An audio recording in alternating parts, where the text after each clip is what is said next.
What is up, Big Ten backers? We are back for another show. Of course, Caitlin Clark's in the news. We talked about it. It's coming up here some. But first, hit those likes, hit those shares, hit those subscribes. Thanks for joining us, Big Ten backers. We got Vegas Matt back in the house. How's the weekend been going, man? How's your week been going? It's weekend for me. I took off work the rest of the week. Yeah, not for the rest of us, unfortunately. But week's been so far so good. Just waiting for the weekend. Yeah, it's about to show up. How you been? What's new? Nah, been doing well. It's kind of the quiet period, right? You're trying to figure out what games to bet on, what action you got. So, just trying to figure out the sports landscape here come April.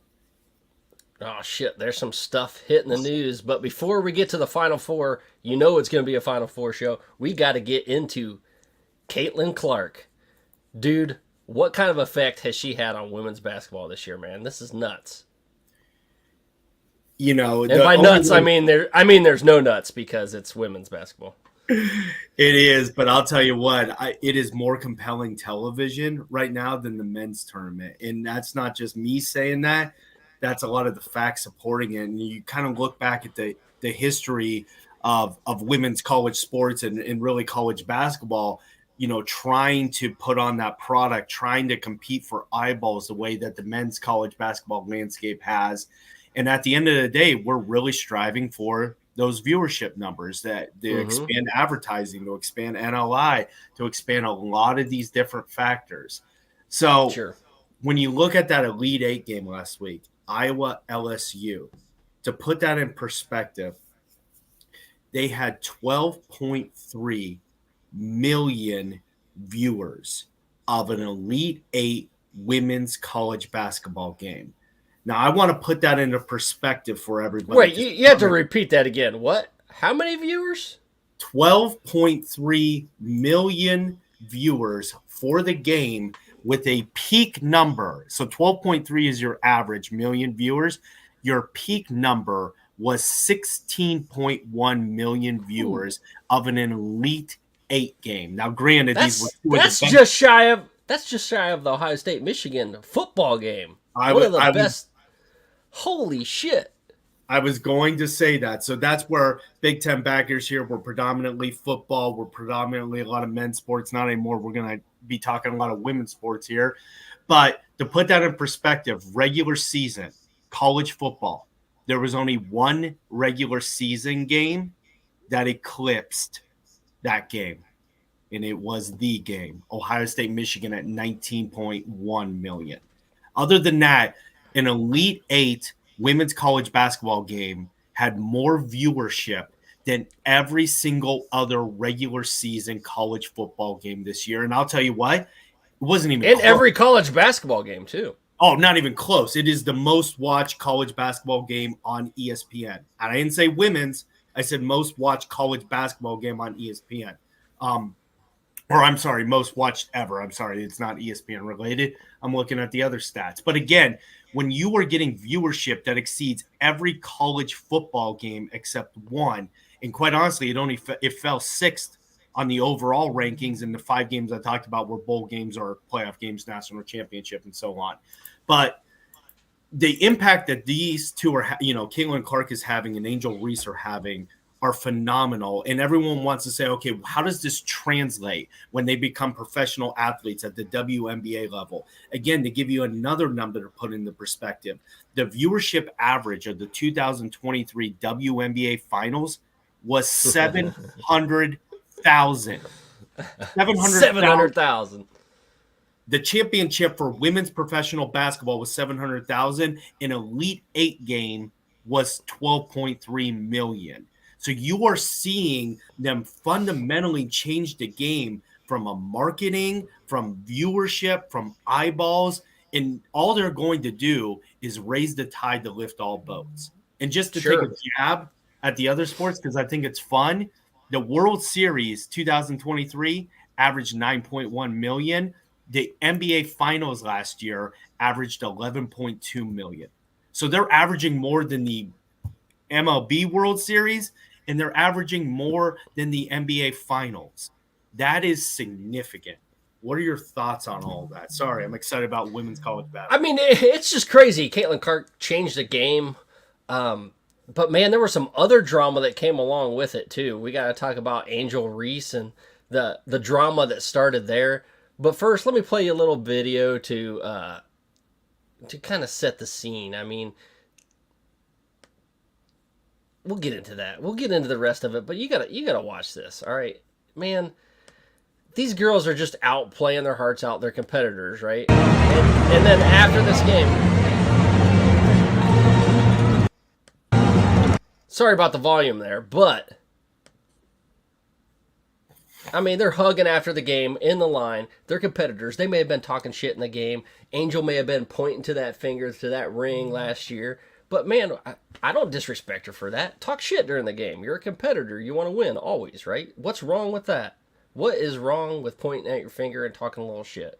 Nothing. Before, during, after the game, even if you do it on social media after the game, who gives a shit? Talk shit. That's what competitors do, right? When you win, you can do it. And these two are true professionals with the way they perform on the court, with the way they're performing off the court. It's exciting just to see them just elevating something to a level it's never been elevated to. And Andrew's right. South Carolina being undefeated, man, that is some smoke we got to talk about. You know, it is funny that South Carolina is 36-0, best team in women's college basketball, probably going to win the title. But you have to respect what women like Angel Reese and Caitlin Clark are doing. They are elevating something that has never been elevated before.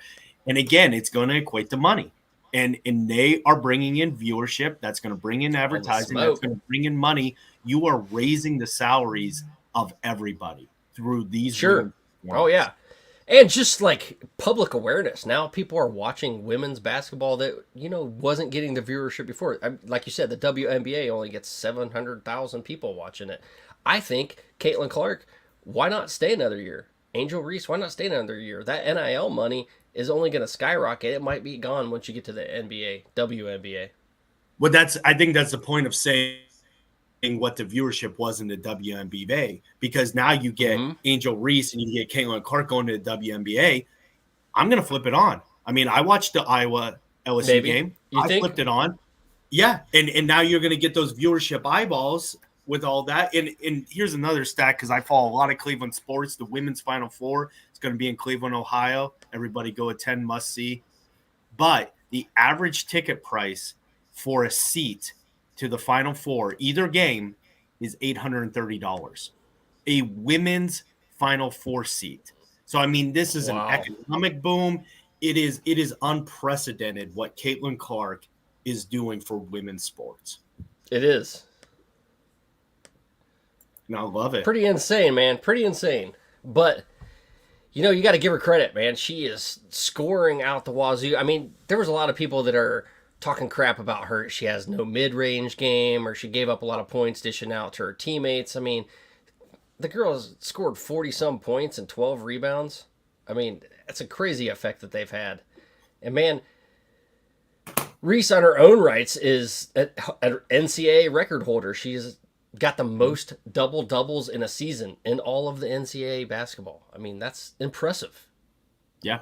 And she has a ring. She has a ring to prove it, too. Got that ring to go along with it, for sure.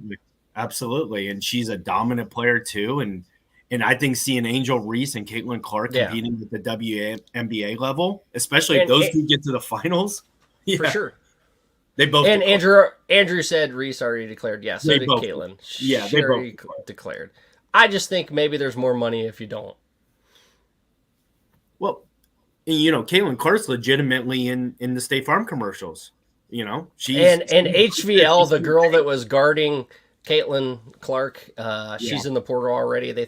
He thinks she's going to UConn. I mean, she just declared today. She was the one that spoke out, rightfully so, in favor of that scathing article written. I don't want to quote the press because I don't remember the exact publication it was in, but she spoke out in favor of her teammates by just a hit piece as far as I'm concerned. So good on her. Pursue what you need to pursue, but you got to watch Friday. You got to watch the women's tourney. And speaking of women's, No, not really. Speaking of women's, let's get off to Florida State, man. What else is going on there? Man, oh man, these guys. I don't know what else to say, but I'm just going to show you this video because this about sums it up what's going on. This about sums it up, man, for what's going on with the Seminoles. I got to get it up here. Sorry, technical difficulties.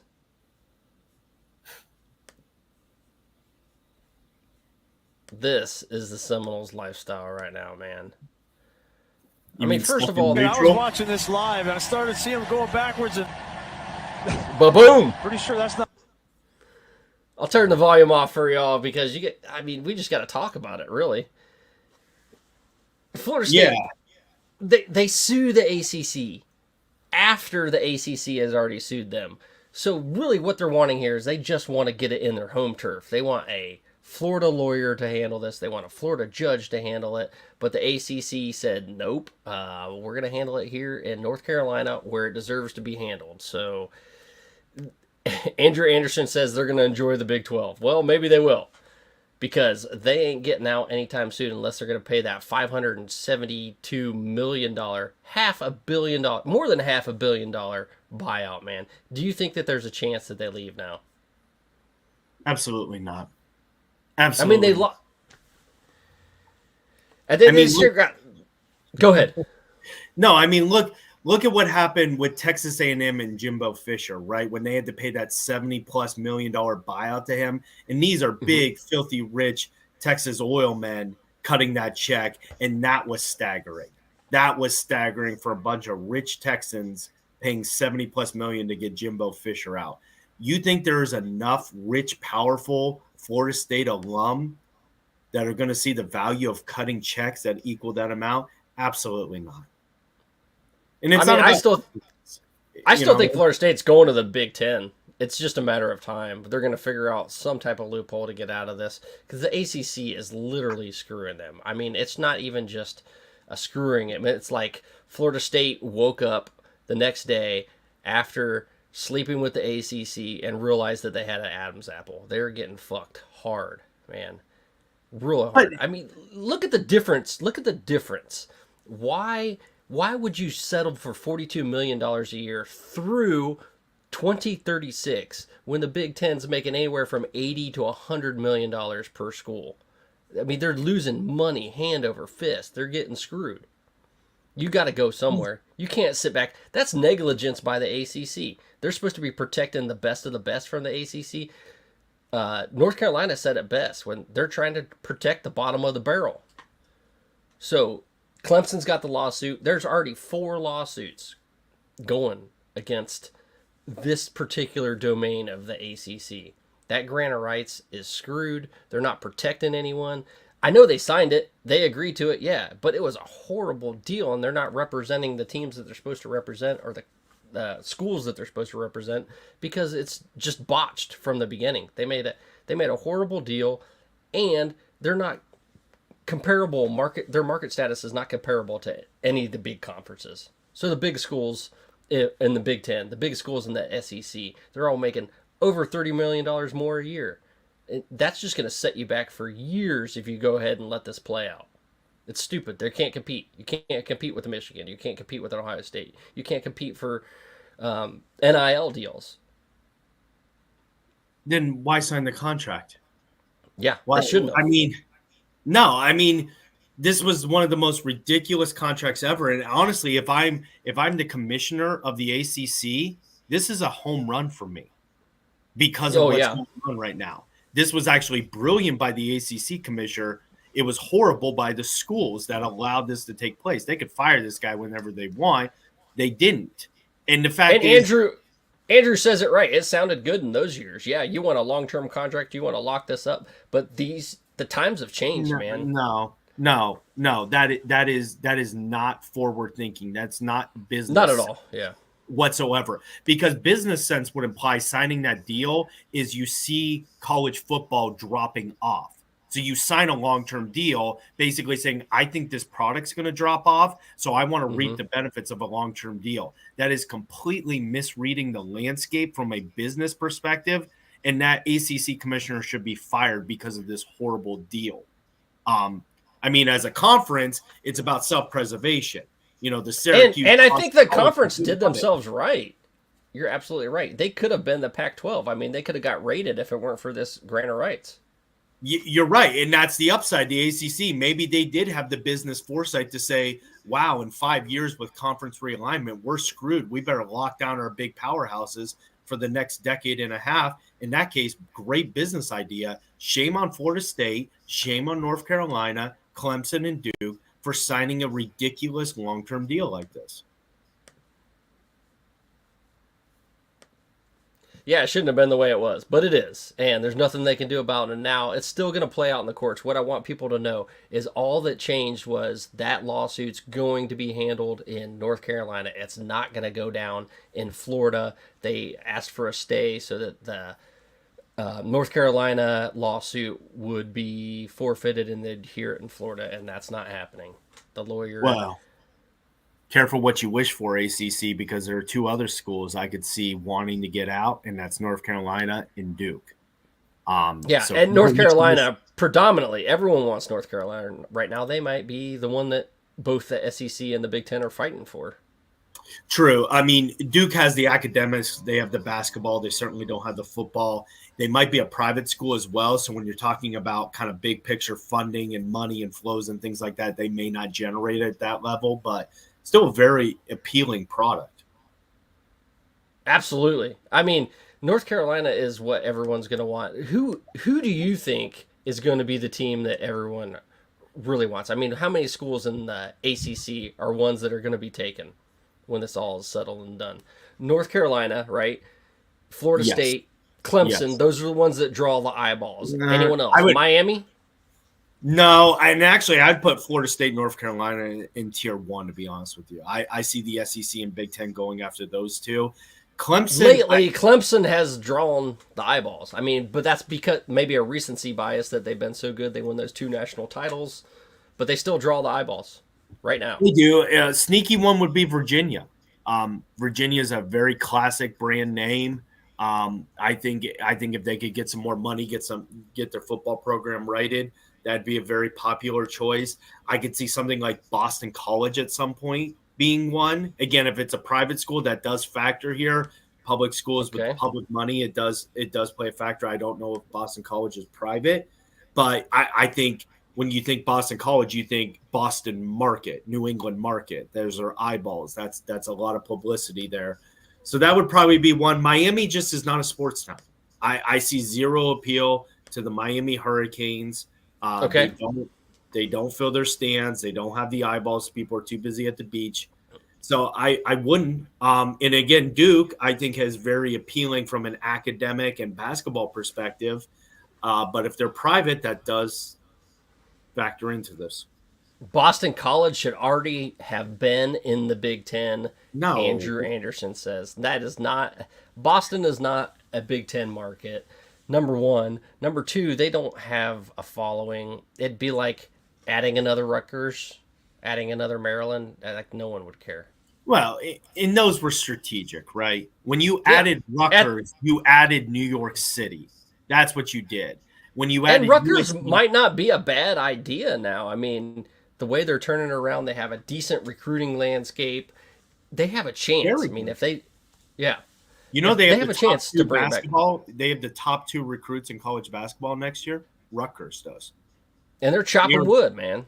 They're chopping wood. 7-5 this season. Won a bowl game against Miami, one of the teams we were talking about, right? Yeah, but that's where Maryland, at least, you're hitting that greater DC metro area. And again, you're going to get a pattern here. Rutgers, New York City, Maryland, DC area, USC, UCLA, Los Angeles. You already have Chicago completely surrounded. Those are your 4 biggest major metropolitan markets. That's what the Big Ten was after. And that's why they did. All right. Yeah. Man, we're going to have to get to some round ball, man, because that's what we came here for. We came here for the Final Four, and we're talking football just because we love it. I mean, we couldn't help it. We had to get into some football. We got to get into some conference expansion. But let's get spicy before we get into that Final Four. We got Dan O's seasoning hitting all the buttons. Pay us, Danos. Yum yum, get you some. Yum yum, get you some. Yum yum, get you some. Yum yum, get you some. Dano Seasoning, food's favorite flavor. Yum yum, get you some. I'm Joe Burrito, your favorite burrito. Whoa, whoa. Joe, we Hey. all know you're the best. What? But you can always do better. What you got? Try the new Dano's Hot Chipotle. Hey. Ooh, that's spicy. Yum, yum. Yum yum, get you some. Ooh, buddy, yum, yum, get you some. And talking about get you some, what about them Boilermakers? Get you some. Man, oh man. You gotta tell me about the little spread on this game. What we got? Oh, of course. That's what you bring me in for. So this is going to be the first Final Four tip-off game in Glendale, Arizona. The 11-seed NC State Wolfpack taking on the 1-seed Purdue Boilermakers.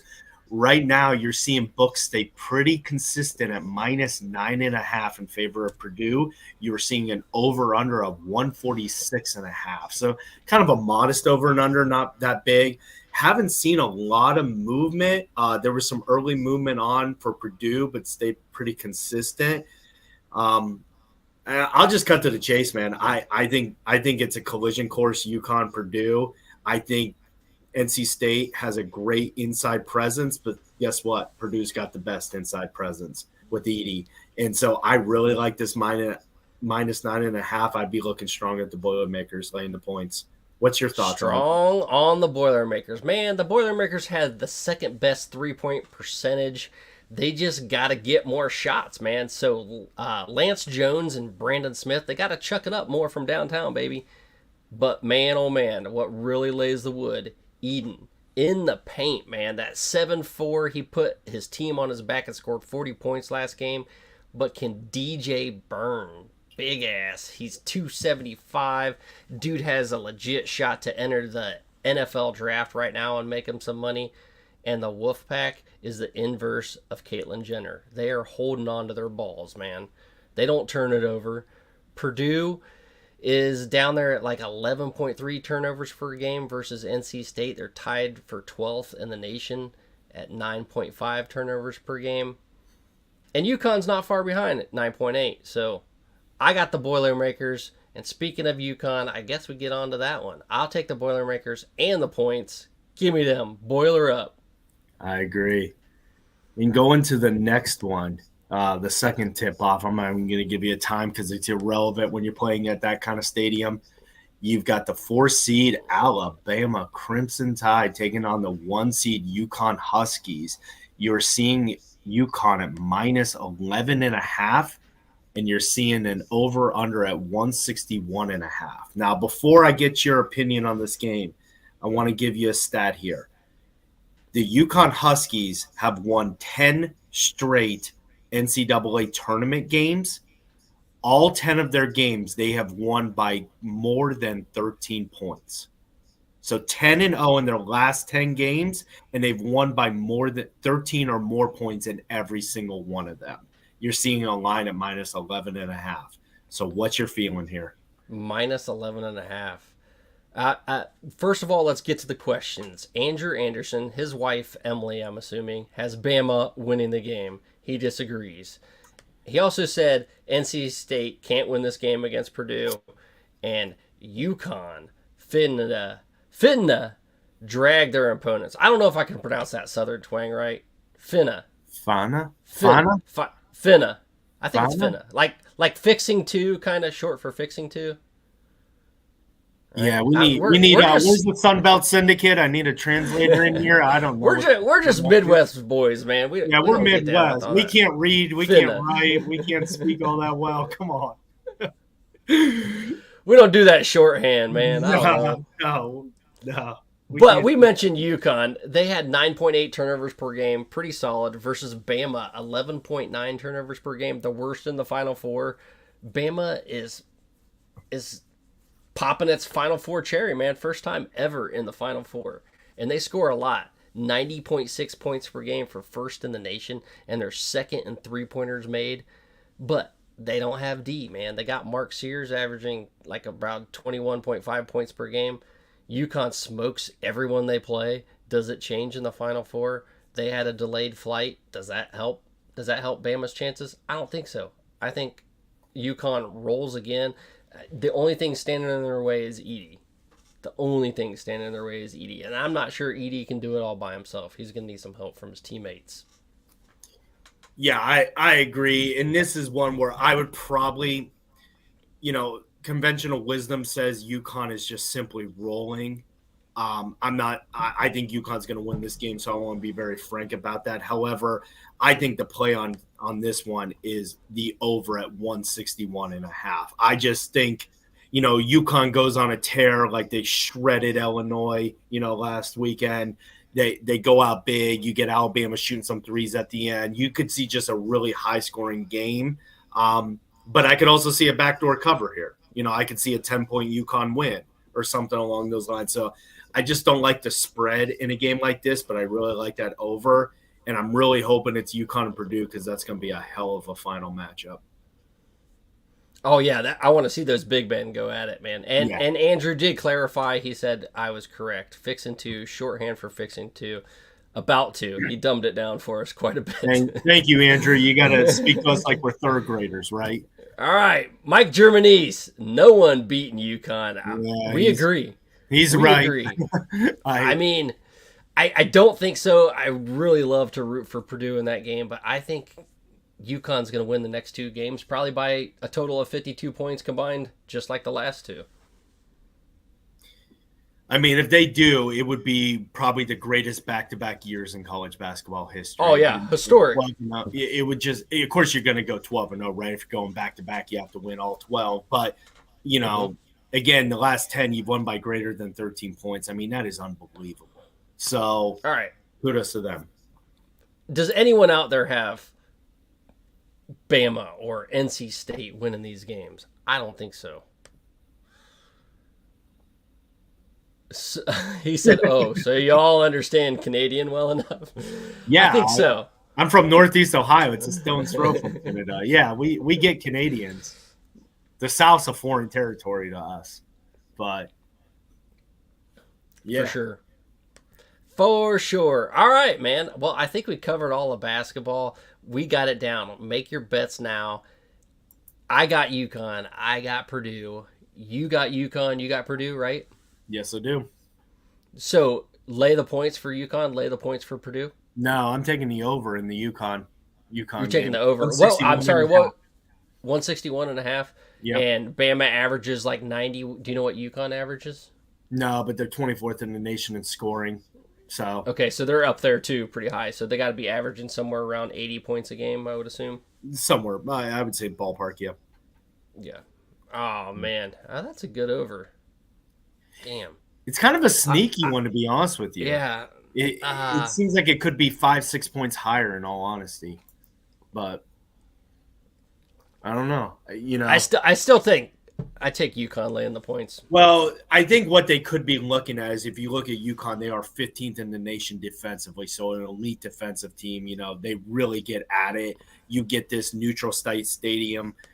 Alabama starts off clunky, not shooting well. You could see like an 85-65 maybe win, something along those lines, where Alabama just never shot well the whole game. And you're looking at a 150, 155-ish, game, which would hit under. So maybe that's kind of where they're playing that 161.5. UConn Purdue will be the most fun matchup in 10 years. I don't know that Butler game where they came down to the wire and they had a 3-second shot. That was a 3-point shot at the last second. That was a good game. Was that in the last 10 years? I can't recall. That might have been more than 10 years ago. More than 10 years, yeah. That was 2010, I want to say. Damn it. I'm an old man now. Yeah. Well, we got one more commercial, and then we got to get into these quickies because we love us some quickies. All right. So, commercial. It's getting hot. It's not really hot. It's cold as hell here in the upper Midwest. So, get ready for the heat with some Icy Breeze. Icy Breeze is the world's first portable air conditioner and cooler. A premium ice cooler that doubles as an eco-friendly portable air conditioner. This is not a swamp cooler, just blowing air across ice. Over 60 parts and components allow Icy Breeze to achieve what no other product in the world can do. The secret behind the Icy Breeze is an innovative design that circulates chilled ice water through a heat exchanger in the lid, replacing the Freon used in most ACs. Fresh air is drawn from hidden vents in the top of the cooler, pulled across the exchanger, and chilled down to 35 degrees cooler than the outside air. A 3-speed fan control delivers Icy Breeze's dry, cold air up to 25 miles per hour, just like a car AC. And a stay-put flex hose directs the breeze in any direction. Wherever you need it, Icy Breeze helps you beat the heat. All right, we're back as a member of the College Football Dogs Media Network. We are back live. Big Ten backers, join us, like, subscribe, share. We got 52 people in here watching live, which is pretty damn good, all right? We'd like more, but we've had more. But for an off-season show, hey, we can't complain.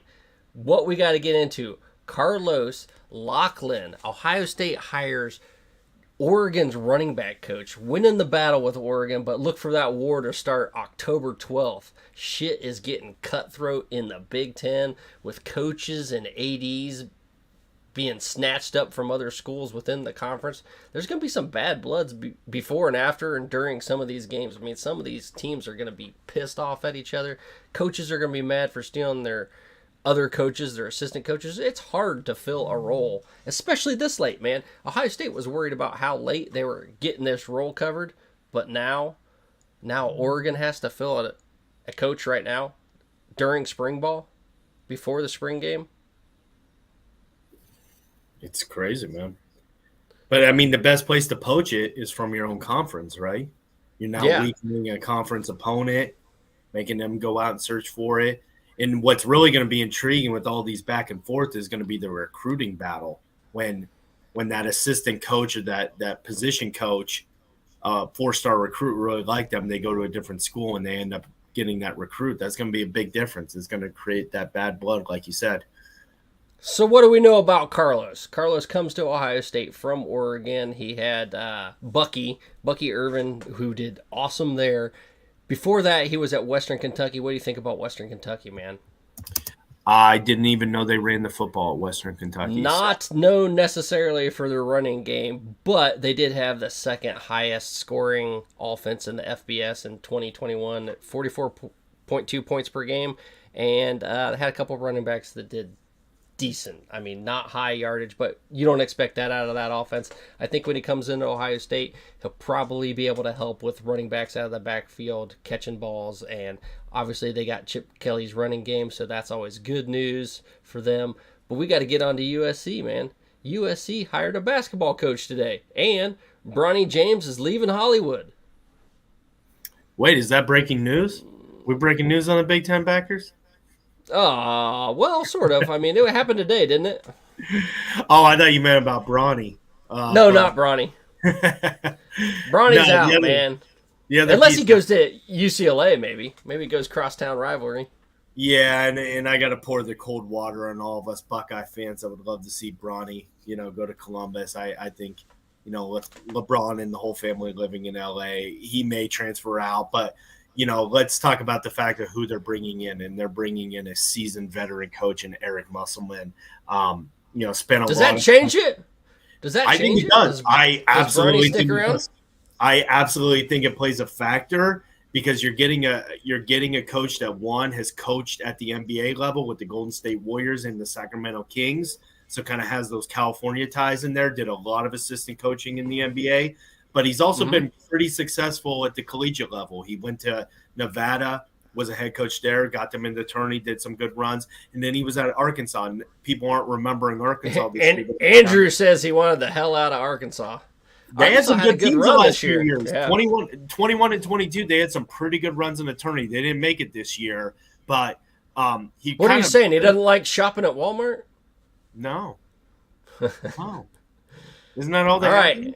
But and hey, before I let you get on your roll, we gotta get to Andrew Anderson. He's now coming to us from X. He switched social media outlets on us. Still commenting. He said, "Oregon." Oh no, this is Andrew Anderson. Oregon Finna about to Thank you. see what the real schedule is. Thank you for clarifying that for We us. do need the translation in parentheses. Us Yankees need some Southern twang education, so thanks for the parentheses. They are. Oregon's a legit program. I know a lot of us Big Ten honks want to say, "Well, welcome to the Big Ten and that tough schedule." I think Oregon's gonna fit in just fine. I mean, they're stacked this year, and their That's right. coach is the real deal. He's the real deal. It's not Mario Cristobal up there. They got a legit coach there. So I mean, he did make some questionable calls against Washington, going for it on fourth down way too many times, but that's his style, and he's sticking to it. I mean, so did Dan We'll see what Campbell. happens. You know, everyone Yeah. bashed him in the NFC Championship game, but a lot of those decisions he made got his team to the NFC Championship That's game. So right. you gotta stick to Sometimes your it DNA. works. Well, Yeah. you got to stick to your DNA. You preach it to your team all year. Yep. You can't back down in the biggest moments. So And Dan Lanning, man, he can talk in that locker room. So Yeah. I got faith in him. It's between them and Ohio State. What I see is the tops in the Big Ten starting the season. On paper right now. since we were talking about this, I had to throw this in. I thought this was a fun stat. You know, the second most watched regular season college football game this year? Regular season. Oregon, Washington. Colorado, Oregon. That Oh game yeah, that had makes sense. that Yeah, clip about- when Oregon was 3-0, or I mean when Colorado was 3-0, so they Like, were going I forget the direct quote from Coach Lanning, but it was like they want clicks and we want wins Yeah. or something like that. Yeah, That was the they're second- fighting for clicks. We're fighting for W's. Yeah, Yeah, and Oregon blew them out. It wasn't even close, and that was the second most watched college football game regular season this year. That tells you, man. about That's moving true. leagues. Andrew Yeah. does say Oregon and the Horseshoe in Happy Valley in the Big House. It isn't the same. You know what, man? As much as I hate to admit this, the last time Oregon went to the Horseshoe, they won. Convincing. Yeah, but that was when Ohio State had a terrible defense. A terrible defense. They didn't even know which way to run. dude, It was awful. Ohio State Yeah. deserved to lose that. I mean, they were soft. That defense was soft then. you know what, man? I care about wins and I care about losses, and all I can say is, much to my chagrin, Oregon was up 14 points that entire game. And I know the final score was they only won by 7, but They should have been up a lot more. but they did. I mean, you want to make this argument of, what's going to happen when they go to these places? Last memory I recall, they won in that place. So, and not that I want to talk about it or admit it, but it's the truth. Yeah, the truth. But, I mean, with a historic bad defense for Ohio State. And they got that ship fixed, all right? They did. It's righted, and they're ready to roll. So I think that's all we got, unless there's anything else. Bronny leaving Hollywood. So you think the new coach will turn it around? I do. I really do. I think he did great things in Nevada and Arkansas. I think he can do it at USC. Great recruiting. And while we're on USC, let's hit on the fact. Lynn, defensive coordinator at USC, got his third top 100 defensive recruit. He's bringing them in. Tagiai. I mean, Is that going to help? Is that going to help this year? maybe not, but I'll tell you what, you're bringing in 3 4-star recruits on that defensive side of the ball that has just been obliterated. You got to tip your cap, man. For sure. And stealing them from right across town, their rivals, UCLA, man. This is what I'm talking about. All offseason, it's been stealing one from someone, from a rival, from someone within conference. And it's getting cutthroat, man. You didn't used to see that. Constantly stealing coaches from other teams within your conference or even your rivals. Yeah. Or We never used to ADs, too. I mean, there's going to be some fighting words come fall, for sure. I mean, wouldn't wait be till you see surprised if we that see some transfer. punches thrown.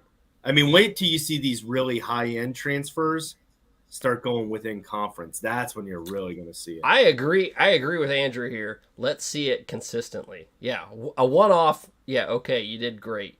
But doing it game in, game out, with those big of crowds and that big a stadium, traveling across country more often than not, it's different. Yeah, And Washington, yes, they're going to lose. Go ahead. and we talked about this when we talked over-unders earlier in the year betting for the Big Ten teams. I really am curious the next few years, just seeing what the travel does. to the Washington, Oregon. And it's not about talent or competition or stadium size. I really don't think that. I think when you start getting that second, third East Coast trip, and if that third trip's to Happy Valley, Big House, Horseshoe, that's going to play a huge factor, I think, for these kids. Because it is and while we're on football, we got to talk conference realignment, the super conference. There's word coming out. It was all over today that there's going to be a super conference. And I think you got some quotes from people on that, huh? Chip Kelly, what'd he say? Chip Kelly basically asked the reporters if they had stole his idea all along, because he said he thought of it first, which was great. And I think we want to tease this a little bit more, talk a little bit about it more next week, because it just came out. It's a little bit fresh. I do want to say the person who spoke out against this, the chancellor for Syracuse, said the current model for governing and managing college athletics is dead. That is a direct quote from the chancellor of Syracuse. So they see it. Former OSU president Gordon Gee, now president of West Virginia, he was saying similar comments. So we'll tackle this a lot more next week, Big Ten backers, but it is a very intriguing model, talking about 80 teams and a European football-style relegation system. Dude, please give me a relegation. That would be awesome. That would be the best thing college football's ever done. And that would cause people to invest more of their money in their coaches, in their programs, in their staffs, in their equipment, in their facilities. I would love to see some relegation shit happening, man. That would be awesome for the Big Ten schools that don't do shit with all the money they're getting. Well, either. so this is where it kind of gets a little, I don't like this, but here's the proposal, is there would be 70 permanent teams. So there were 70 teams that could never be relegated. However, what would happen is the top 10 teams of the remainder would fill the final 10 spots. So think of 70 teams. There'd be 7 conferences of 10 teams. And that's bullshit. Or SEC. Yeah. It would all kind of be broken up. So it'd be 7 conferences of 10 teams. And then there'd be an 8th conference, which would be the remaining, however you're talking 68 teams. So the remaining 68, 10 would get that final conference slot, and they would all get rearranged the following year. And I don't like that either. That's like, why give the 70? You'd be in the fold for all these television deals. So instead of making $3 million a year on your deal, you'd be making $60 million a year. You would be part of that conference. Each conference winner would get an automatic bowl bid, and the second place team would get an automatic bowl bid. And those 16 teams would be your new playoff format. That is what they're proposing. And the relegation system is fantastic, because what you're really doing is you're giving the MAC, you're giving the Sun Belt, you're giving the AAC, you're giving all these conferences a realistic shot of, hey, put money, put resources into your program. You get into this upper echelon, you just quadruple your athletic revenue for the year. Which would be awesome. I mean, what kind of payout they're going to get compared to what they would have if they weren't relegated? It would be awesome if they had that. Mike Germanese has a comment on this. He said Big Ten and SEC will never let that happen. He says not going to happen. Why would the Big Ten and the SEC give up their power? Well, Gordon Gee actually said, Gordon Gee is the president of West Virginia, ironically used to be the president of Ohio State. He said, this is going to be boiled down to the powers that be. The powers that be meaning SEC and the Big Ten. They're going to have all the control, not some panel that a president of West Virginia sits on.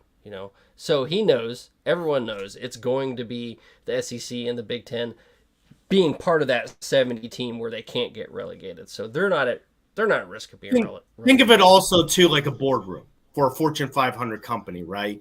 The CEO doesn't run the shots. The board runs the shots. The SEC and the Big Ten could stack the deck on board seats. They could, it could be a 12-person panel, and the SEC and Big Ten each get 4. So that they're maintaining that power. But you know why the Big Ten and SEC would do this? Because if you move to this model and ESPN says, we're not going to pay you $60 million a year, we're going to pay you $92 million a year, because this is going to create unbelievable television content. This relegation system is going to drive eyeballs in week 12 when Miami of Ohio plays Ohio University. And that's how we're going to drive advertising and revenue. That's when the Big Ten and the SEC is going to do it. Yeah, when you have a MAC matchup or a Sun Belt matchup where you have JMU versus App State. whoever else, Appalachian State, Yeah. and the winner gets another $59 million a year. That's huge, man. Everybody's Huge. tuning into that game. You're going to get 15 Yeah. million viewers to that game because And it's imagine the betting on that too. Yeah, exactly. Oh man, that's gonna be a new show in and of itself, man. But that's where you say, why would the Big Ten and SEC do it? We just painted the picture why they would do it because that a game. lot more money. Right. Money talks and bullshit walks, man. Follow the money, Amen. baby. Amen. I could see it happening. And by the way, Florida State's joined the Big Ten. Just in case I haven't said it enough. All right. We got some more commercials. The dogs have let us graciously join their network, so we're going to hop up and spice it up with the dogs, allowing them to give us a little bit about what they do. On the College Football Dogs website, you'll find a main page that features some of our biggest and newest stories. Our conference pages for content related to your favorite team's conference. Our team store, where we have products that are available all year long, as well as gear available for a limited time only. Our podcast page, where you can see when one of the 12 plus College Football Dogs podcasts is streaming live on social media. Our subscription page, where you can join our Discord. If you're interested in becoming a contributor at College Football Dogs, email us at info@collegefootballdogs.com. If you enjoy any College Football Dogs content, we really do appreciate any donations you can make by visiting the donate page on our website or scanning the QR code here.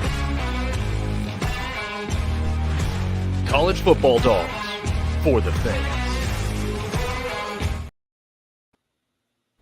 All right, Dominique Ambrose said the SEC and the Big Ten are already flexing with those expanded playoffs. Yeah, they're flexing for more money. And like we said, money drives it. But the Big Ten backers, we are out. We love you. Matt, you got anything to say before we get out of here? Vegas, Matt, what you got? You doing Phoenix this weekend? No, unfortunately not. Even though it does allow legalized gambling in the state of Arizona, but no. Watch women's college basketball Friday, Sunday. Watch men's Saturday and Monday. Enjoy the weekend. Good sports weekend. All right, we got one more comment. Let's see what we got here. All right, maybe I missed it. I don't know where it is. So Big Ten. Oh, here we go. UNC is about to make bank. They probably are. Yeah. North Carolina going to make that money because people are going to be fighting over them. But they ain't making money until they break it, man. I don't know what to tell people. It's going to be broken down. I mean, they're going to find a way out. There's a lot of legal papers out there that beg to differ with you. Unfortunately, it sounds like the ACC had some pretty darn good lawyers when they put that contract together, from what I'm sticking around for 2036. All right, well, we aren't. We're out of here. Big Ten backers are out. God bless y'all. We love you. Hit that subscribe, hit that share, follow us on Facebook, Instagram, the X, or Twitter if you want to still call it that. We out. God bless. Peace out.